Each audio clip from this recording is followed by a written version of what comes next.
Everyone, मैं सुनीता सिंह स्वागत करती हूँ आप सभी का एयर केमिस्ट्री क्लासेज में। और अभी अपनी क्लास में करेंगे क्लास 12 केमिस्ट्री चैप्टर 2 सॉल्यूशन से एनसीईआरटी एक्सरसाइजेज क्वेश्चन नंबर 2.9।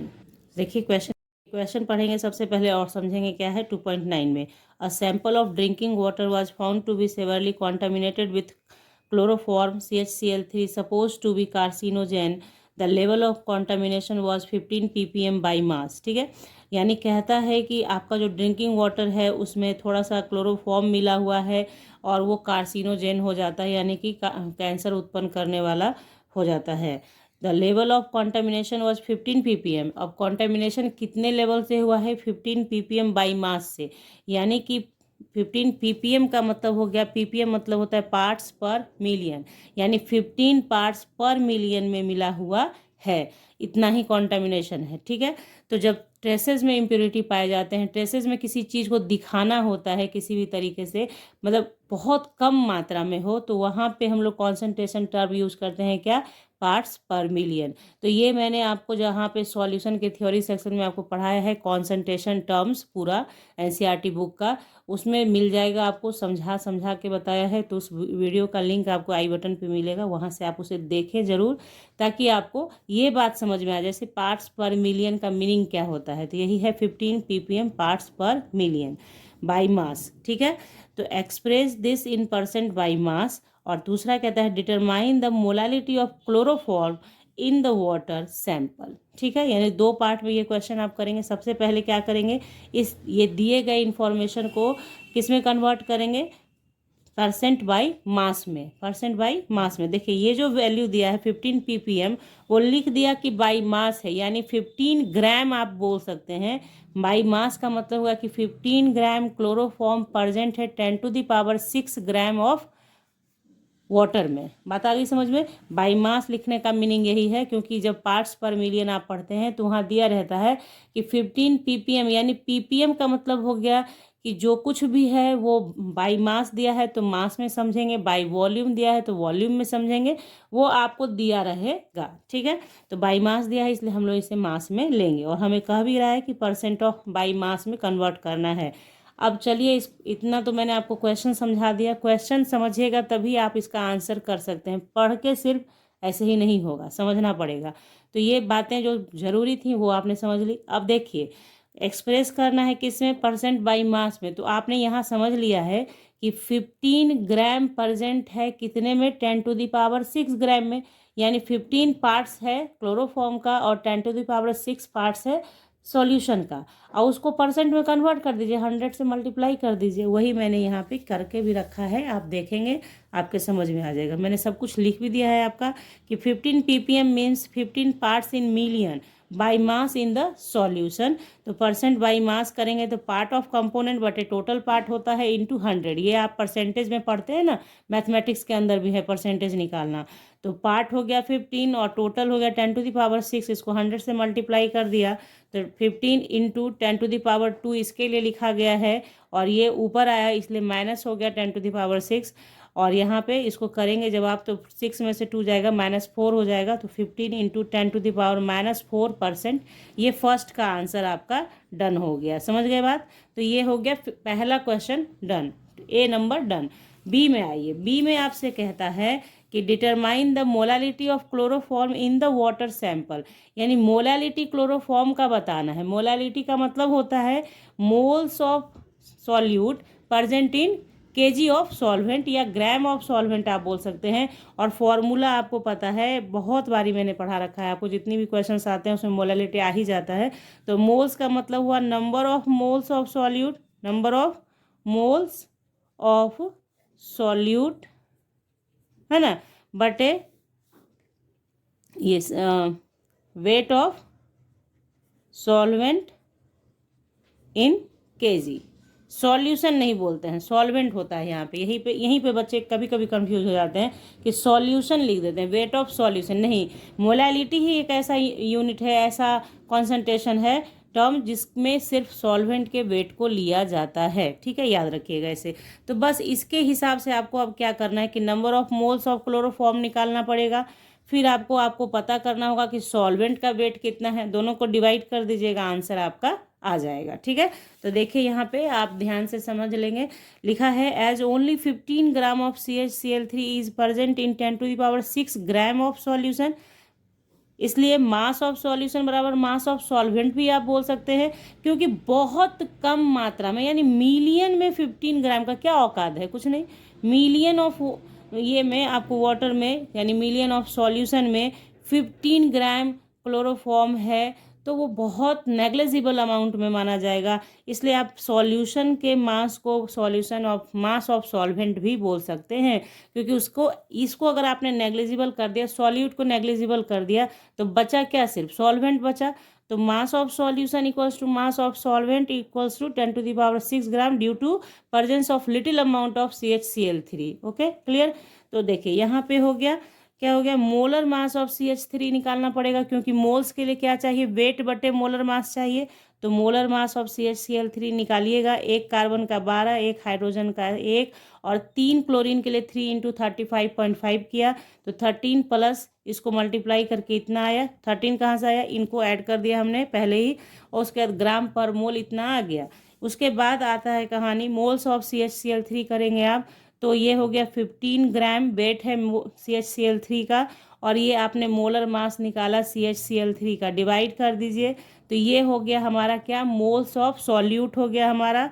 अब हम मोलालिटी निकालेंगे, तो मोल्स ऑफ सॉल्यूट लिखेंगे 119.5, और चूंकि अभी मैंने आपको कहा कि वेट ऑफ सॉल्यूशन कहें वेट ऑफ सॉल्वेंट कहें दोनों ही बराबर हो जाता है, क्योंकि बहुत कम मात्रा में क्लोरोफॉर्म है, तो यहाँ आप लिख देंगे 10⁶। ये ग्राम में है, इसको कन्वर्ट करने के लिए हमें यहाँ पे 1000 से मल्टीप्लाई करना पड़ेगा, क्योंकि मैंने अभी जस्ट बताया कि केजी होता है नीचे, तो चूंकि यहाँ पे ग्राम लिखा है तो उसको कन्वर्ट करना पड़ेगा, तो 1000 से हमने मल्टीप्लाई किया ऊपर। तो ये हो गया आपका। अब आप देखिए कैसे करेंगे, 15119.5 इंटू 10⁻3, इसको ऊपर ले जाइए, -6 हो जाएगा आपका। कितना आ गया, 15119.5 इंटू 10⁻³ इतना हो गया आपका, इतना करके रखा। अब यहाँ से देखिए इस डिसमिल को हटाइएगा, तो ऊपर आप 10 लिख सकते हैं। ठीक है, तो आपके पास अब इतना बचा है। अब इसको बाद में करेंगे, इसको काट लेते हैं पहले। तो 5 3 जा 15, और 5 से ये कटेगा, 5 2 जा 10, 5 3 जा 15, है ना।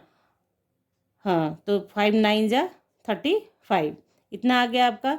तो अब इसको पूरा कंप्लीट कीजिए, 3/239 इंटू 10⁻³ प्लस 1, तो कितना हो गया टोटल, 3/239 इंटू 10⁻²। यहाँ तक कोई दिक्कत है आपको, कोई दिक्कत नहीं, बहुत बारी समझाया है आपको, हर एक न्यूमेरिकल में कुछ नहीं था, हल्का हल्का है, सिर्फ बात इसमें कॉन्सेप्ट है और कैलकुलेशन है, बस इतना ही तो है इसमें। कॉन्सेप्ट आपको मैंने समझाया पूरी तरह से, इसको समझने के बाद आप सभी क्वेश्चन बना पाएंगे।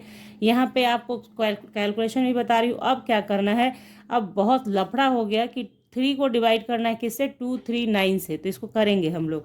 तो देखिए किससे डिवाइड करना है, 239 से डिवाइड करना है 3 को।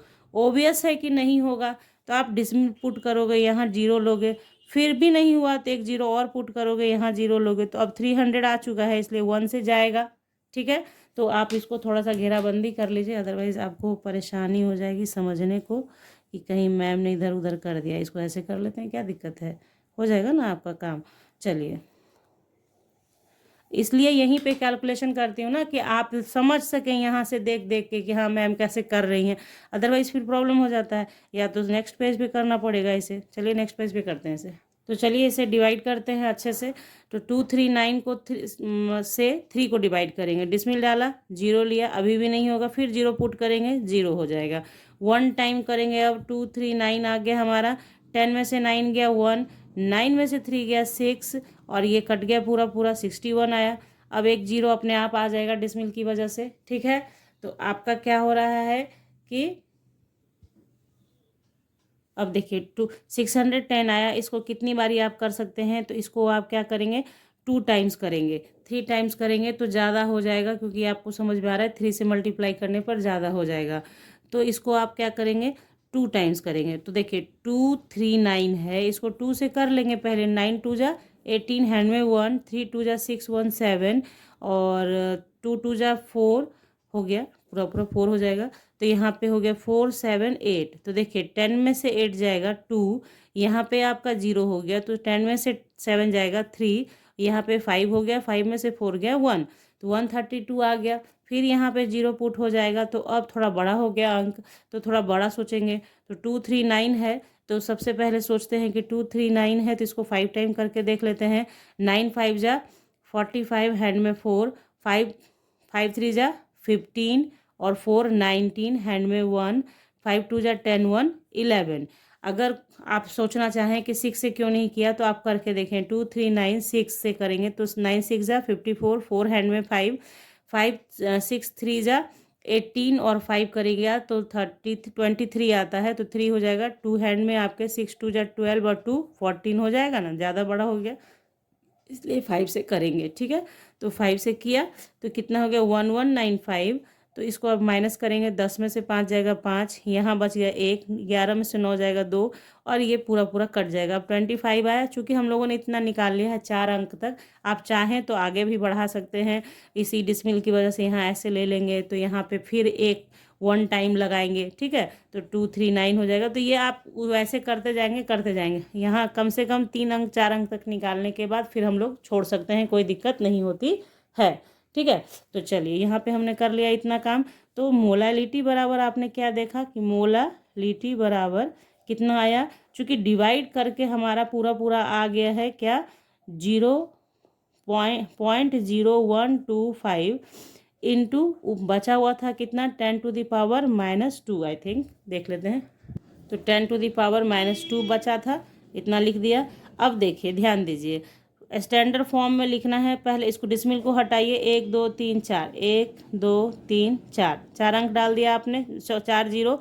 स्टैंडर्ड फॉर्म कहता है कि डिसमिल के बाद मतलब 1 अंक के बाद डिसमिल होना चाहिए। तो पीछे से काउंट कीजिए 1 2, तो क्या हो जाएगा 1.25 आपने लिखा, तो 2 0 यूज़ हो गया डिसमिल डालने के लिए, ये 2 0 यूज़ हुआ डिसमिल डालने के लिए 1 2। ठीक है, तो 2 0 बचा है ना, तो 10 टू द पावर -2 और ये 2 0 ऊपर जाएगा यानी -2 हो जाएगा। ठीक है, तो कितना हो गया हमारा 1.25 इंटू 10 टू द पावर -4 होगा मोलालिटी। यही आपका आंसर हो गया। बस क्या था, कैलकुलेशन को समझना था। यहाँ पे भी किया, तो ये सब समझिए आप, जैसे समझ, ये सबसे इजी वे है कि ये हटा लिया। डिसमिल हमारा स्टैंडर्ड फॉर्म कहता है कि डिसमिल 1 अंक के बाद होना चाहिए, तो 1 अंक के बाद डिसमिल का मतलब है पीछे से काउंट किया, 2 के बाद डाल दिया। ठीक है ना, 2 के बाद आपने डाल दिया यहाँ पे। ठीक है, और 2 0 बच गया, उसको ऊपर लेके गया, कैलकुलेट किया, आंसर आ गया। आपको जैसे समझ में आए, बहुत सारे बच्चे ऐसे समझते हैं कि इधर ट्रांसफ़र किया तो इधर आपका क्या हो जाएगा -2 हो जाएगा, तो -2 कर दीजिए। उस तरीके से भी कर सकते हैं। ये सबसे सिंपलेस्ट वे था जो मैंने आपको सिखाया। तो यहाँ पे ये क्वेश्चन कंप्लीट हुआ। आई होप कि ये क्वेश्चन आपको अच्छे से समझ में आया हो। अच्छे से समझ में आ गया है तो लाइक कीजिए। ये वीडियो आपको अच्छी लगी हो, आपके समझ में पूरा कॉन्सेप्ट और कैलकुलेशन दोनों आया हो। अगर समझ में आया है तो वीडियो को लाइक कीजिए, शेयर कीजिए अपने दोस्तों के साथ और चैनल को सब्सक्राइब कीजिए विथ बेल आइकन, ताकि वीडियोज़ के नोटिफिकेशन आपको समय से मिले। और ऐसे ही अच्छे अच्छे वीडियो के लिए, यानी अच्छे कॉन्सेप्ट और कैलकुलेशन वाले वीडियो के लिए सब्सक्राइब करके रखें चैनल को। मिलते हैं आपसे नेक्स्ट क्लास में नेक्स्ट वीडियो के साथ। तब तक के लिए bye, thank you, take care, have a nice day बच्चों।